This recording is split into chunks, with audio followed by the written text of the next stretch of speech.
Zontis 400G Adventure. Ito po ang pinakabagong kulay na emerald green. Silipin natin ngayong araw. Tara!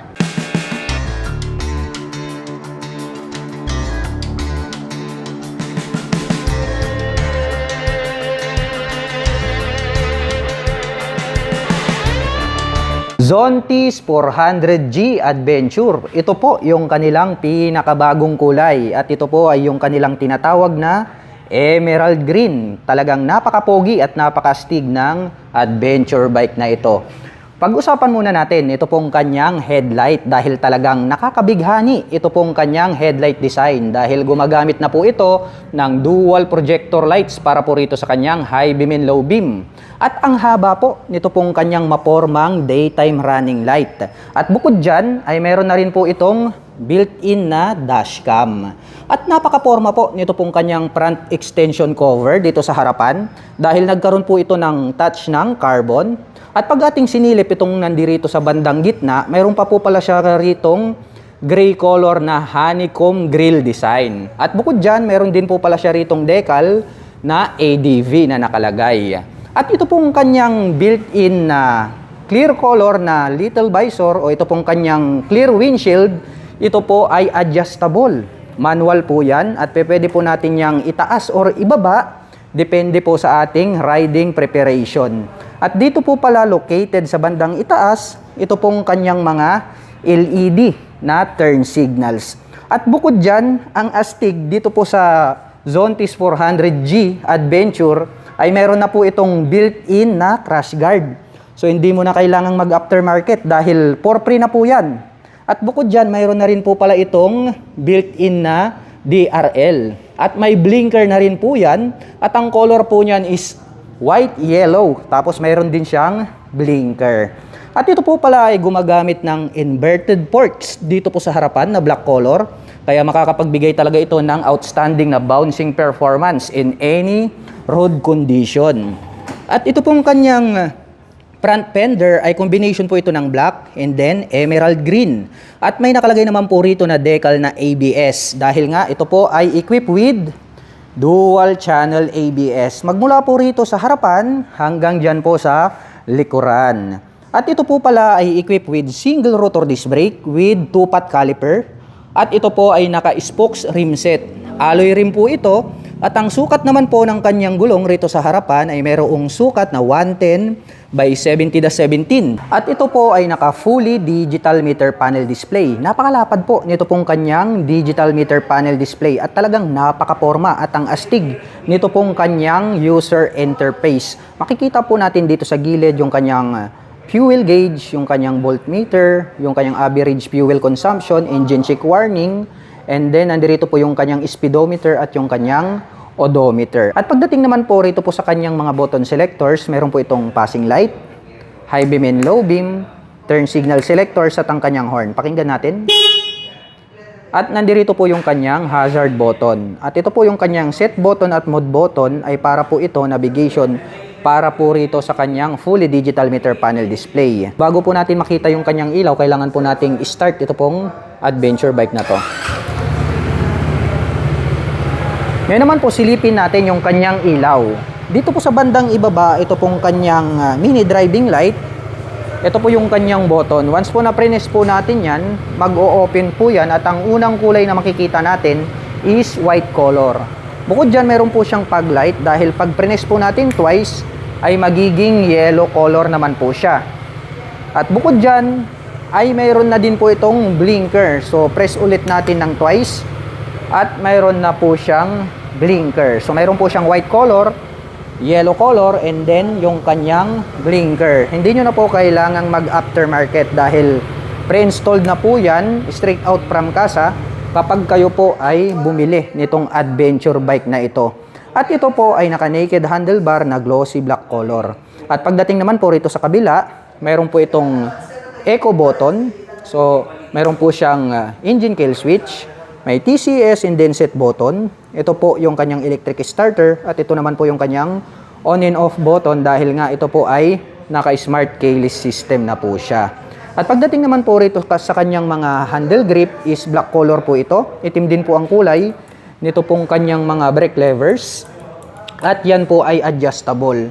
At mayroon na rin po itong park brake lock. At bukod dyan, mayroon na rin po siyang integrated na handguard. Protection po sa ating mga kamay.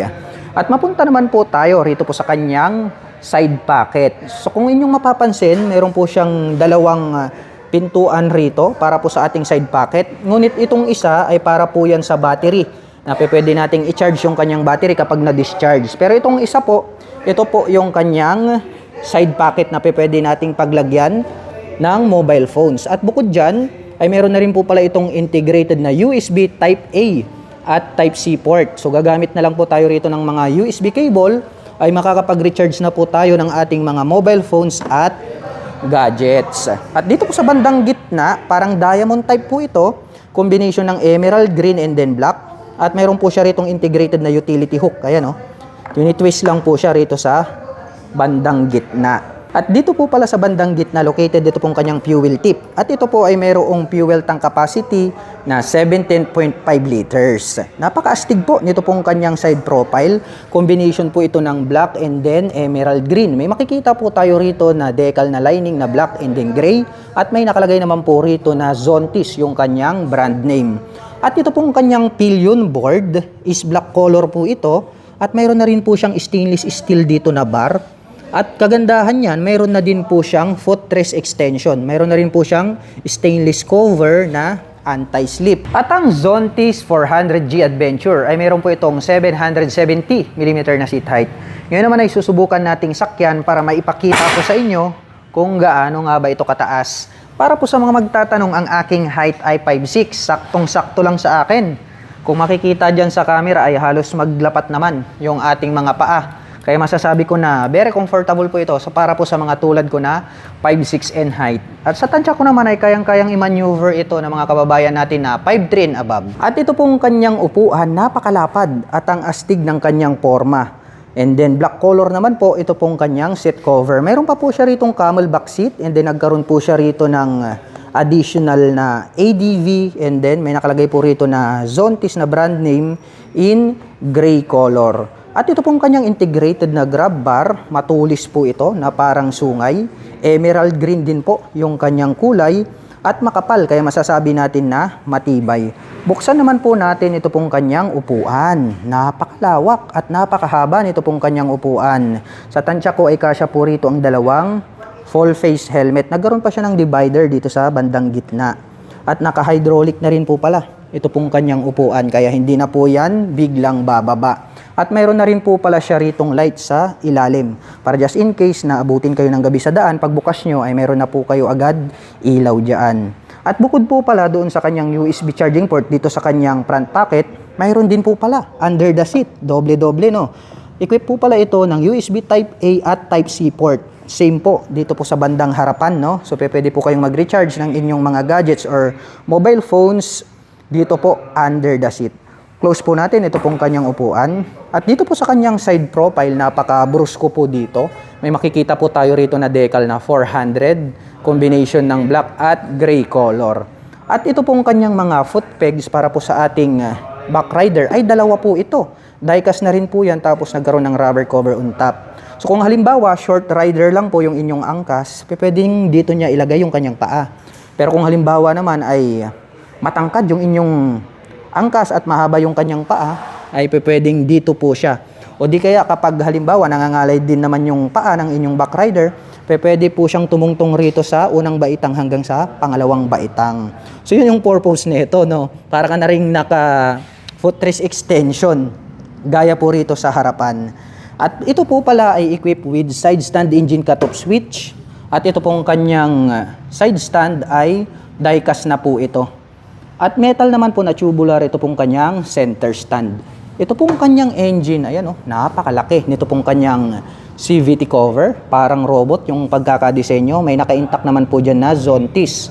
At itim din po ang kulay nito pong kanyang airbox cover. At napakaastig po ng dating nito pong kanyang full LED na taillight. Triangle shape po ito at nagkaroon po siya ng vertical na 4 na LED lights. At dito po sa bandang gitna, mayroon din po pala itong built-in na dashcam. So mayroon po siya rito sa likuran, mayroon din po doon sa harapan. At ito pong kanyang rear fender combination po pala ito ng gray and then black color na nagkaroon ng touch ng carbon. Naka full LED na rin po ito pong kanyang mga turn signals. Meron po itong plate light at meron po siyang added light reflector dito po sa bandang gitna. At ito pong kanyang rear fender, ang kanyang nagsisilbing plate holder. At pagdating naman po rito po sa kanyang rear suspension, ito po ay gumagamit ng dual sub-tank shock absorber. Napaka-porma din itong kanyang sub-tank dahil silver color po ito. At makikita po natin na ito pong kanyang rear suspension ay adjustable. At pagdating naman po rito po sa kanyang braking system, dito sa likuran, ito po pala ay gumagamit ng single rotor disc brake with single pot caliper. With ABS na po ito at dito po sa likuran ay equipped na rin po ito ng traction control system. Itim po ito pong kanyang alloy rim at ang sukat naman po ng kanyang gulong rito po sa likuran, ito po ay mayroong sukat na 150 by 70-14 at ang brand name po nito pong kanyang stock tires ay CST. At ito po ay naka dual purpose pattern tires. Ito pong kanyang stock pipe, napaka-astig din ng kanyang dating. Nagkaroon po siya ng 3 butas rito. Itim po ito pong kanyang head protection guard.